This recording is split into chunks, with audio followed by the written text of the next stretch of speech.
Ready? Sound ready. Judges ready. Let us start. Sorry. आओ सुनाए एक कहानी इतिहास में समाई, उत्साह और जुनून जो भरती स्वाभिमान बढ़ाती। वो रानी प्रथम जिसने छेड़ी स्वतंत्रता की लड़ाई, क्षण क्षण नमन उनको है वो रानी अवकाई।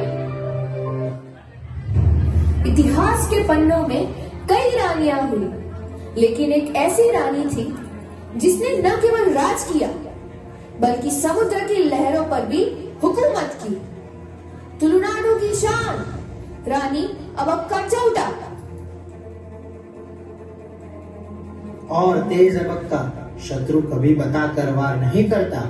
तुम्हारी तलवार ही उल्लाल की रक्षा है। याद रखना, हमारे यहाँ अलिया संताना परंपरा है।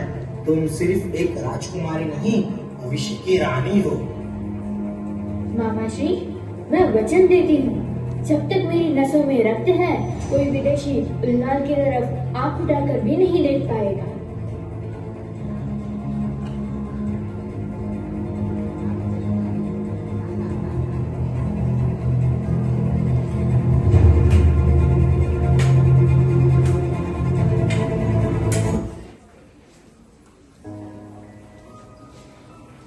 उल्लाल की सुरक्षा के लिए अबक्का का विवाह मंगलोर के राजा लक्ष्मीप्पा अरसा से हुआ। लेकिन यह विवाह दो दिलों का नहीं, दो विपरीत विचारों का मिलन था। अबक्का, तुम अब सिर्फ उल्लाल की रानी नहीं, मेरी पत्नी भी हो। पुर्तगाली शक्तिशाली है, उनसे दुश्मनी मोल लेना मूर्खता है। हमें उनकी शर्तें मान लेनी चाहिए। शर्तें? वो लुटेरा है लक्ष्मी अप्पा, जो अपनी धरती का सौदा कर ले, वो राजा कहलाने के लायक नहीं। मैं उल्लाल की बेटी हूँ, मैं किसी के आगे नहीं झुकूंगी, ना फिरंगियों के आगे और ना ही तुम्हारे इन डरपोक विचारों के आगे। इसका परिणाम बुरा होगा अबक्का। परिणाम की चिंता कायर करते हैं। मैं अपना रास्ता खुद चुनूंगी। मैं उल्लाल वापस जा रही हूँ।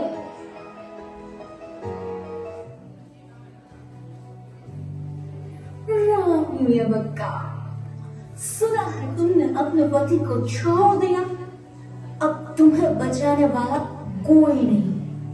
प्यार से हैरान कर चुका है, वरना क्या तुम्हारी तोपें हमें डराएगी?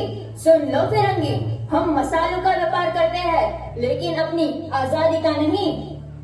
तुम एक अकेली औरत हो, हमारी विशाल सेना का सामना कैसे करोगी? मैं अकेली नहीं हूँ, मेरे साथ हिंदू, मुसलमान, जैन, पूरा उल्लाल खड़ा है। हमारी रानी का आदेश ही हमारे लिए सब कुछ है। हम अपनी जान दे देंगे, लेकिन उल्लाल पर आंच नहीं आने देंगे। तो युद्ध के लिए तैयार हो जाओ। रात घनी है और समुद्र शांत, लेकिन यह शांति आने वाले तूफान का संकेत है। इतिहास गवाह है कि युद्ध सिर्फ तलवारों से नहीं, बल्कि दिमाग से जीते जाते हैं।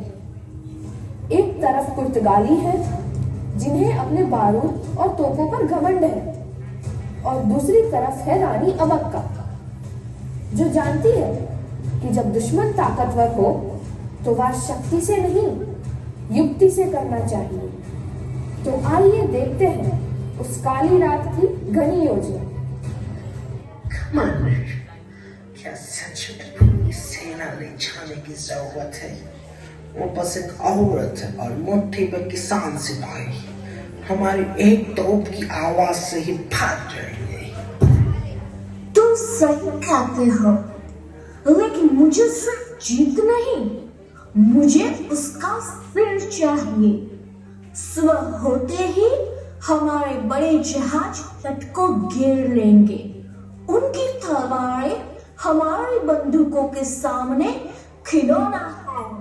और अगर उन्होंने जवाबी हमला किया तो हम वो जमीन के चूहे हैं, पानी में लड़ना नहीं जानते। हमारे जहाज लोहे की दीवारें हैं। कल का सूरज उल्लाल पर पुर्तगाली झंडा देखेगा। जश्न की तैयारी करो। रानी माँ, गुप्तचरों ने खबर दी है। उनके पास विशाल जहाज है और आधुनिक तोपें हैं। सीधी लड़ाई में हम उनसे नहीं जीत पाएंगे। उनकी मारक क्षमता हमसे बहुत ज्यादा है। सेनापति, युद्ध हथियारों से ज्यादा हौसलों से जीता जाता है। उनकी ताकत उनके बड़े जहाज तो है, लेकिन वही उनकी सबसे बड़ी कमजोरी भी है। कमजोरी? वो कैसे रानी माँ? उनके बड़े जहाज उथले पानी में तट के करीब नहीं आ सकते। वह गहरे समंदर में ही रहेंगे। यही हमारा मौका है। लेकिन हम वहाँ तक पहुँचेंगे कैसे? अग्निबाण, मेरी बात ध्यान से सुनो। हम दिन में नहीं, रात के अंधेरे का फायदा उठाएंगे। हमारी छोटी नावें तेज है और चट्टानों के बीच से निकल सकती है। हम तीर पर नारियल की जटाएं और तेल लगाकर अग्निबाण तैयार करेंगे। हमारा निशाना उनके सैनिक नहीं, उनके जहाजों के पौल और बारूद का भंडार होंगे। अगर पार चल गए तो उनके जहाज वही रुक जाएंगे। बिल्कुल, और जैसे ही जहाज रुकेंगे वह समंदर में बैठी हुई बतख बन जाएंगे। तब हम उन पर चढ़ाई करेंगे। याद रहे, हमें उन्हें संभलने का मौका नहीं देना है। तो जाओ, हर एक तीर पर उल्लाल का क्रोध होना चाहिए। दिखा दो उन्हें कि शेरनी अपने जंगल में शिकार करना नहीं भूली है। एक और रानी अबक्का की युक्ति और जुनून, तो दूसरी ओर पुर्तगालियों की तोप से तले जहाज। एक और रानी अबक्का और उनके सैनिकों का मर मिटने का जज्बा, तो दूसरी ओर पुर्तगालियों के जीतने का घमंड। तो आइए देखते हैं क्या परिणाम लाता है ये जंग।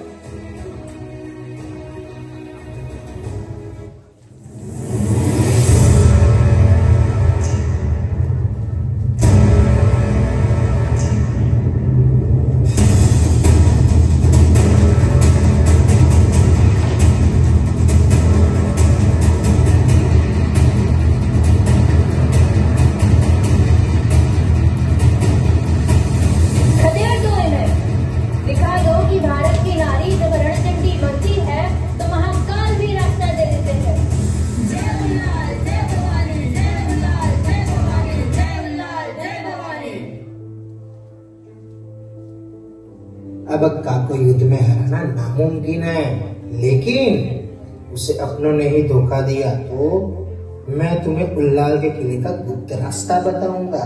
बदले में मुझे क्या मिलेगा? तुम्हें उल्लाल का राज मिलेगा। बस रानी हमें चाहिए। छल से किले का दरवाजा खोला गया।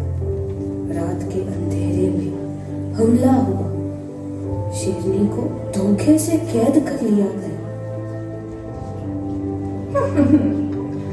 देखा रानी, अंत में जीत हमारी ही हुई। जीत? शरीर को कैद करना जीत नहीं होती कमांडर। तुमने धोखे से मुझे पकड़ा है, वीरता से नहीं। लेकिन याद रखना, मेरी राख से भी इनकलाब पैदा होगा। मेरी मिट्टी, मेरा उल्लाल आजाद रहे। रानी अबक्का तो चल बसी, लेकिन उनकी कहानी अमर हो गई। वह भारत की पहली स्वतंत्रता सेनानी थी, जिन्होंने विदेशी ताकतों को धूल चटा दी। आज भी कर्नाटक के तटों पर मछुआरे उनके गीत गाते हैं। सागर की वो लहर थी, अग्नि का वो अवतार थी, ना झुकी जो कभी, ना उठी जो कभी, वो उल्लाल की तलवार थी। रानी अबक्का देवी अमर रहे, अमर रहे।